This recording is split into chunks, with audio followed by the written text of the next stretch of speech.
So the Pitt football team kicked off Spring Camp 2016 this week, 99 players on the roster. But when you walked into the indoor facility on Tuesday for the first practice, there were 99 guys scattered about on the field. But there was one that stood out among 99, and it was number 24. It was James Conner out there on practice on Tuesday.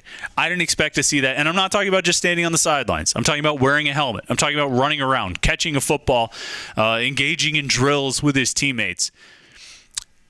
This guy had chemo earlier in the week. He had chemotherapy on Monday, a chemotherapy session on Monday. And on Tuesday, he's at practice. He's an inspiration to his teammates. He's an inspiration to his coaches. And quite frankly, if you get down and think about it, an inspiration to just about anybody who hears the story.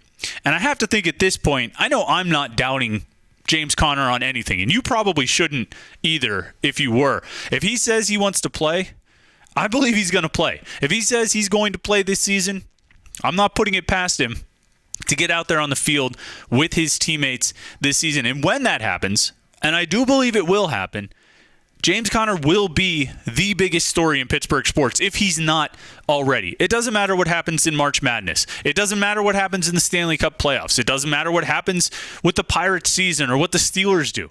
None of that should or will surpass the story of James Conner when he runs back onto that field for the Villanova game, the Penn State game, whenever that is this fall, that James Conner takes the field with his teammates again.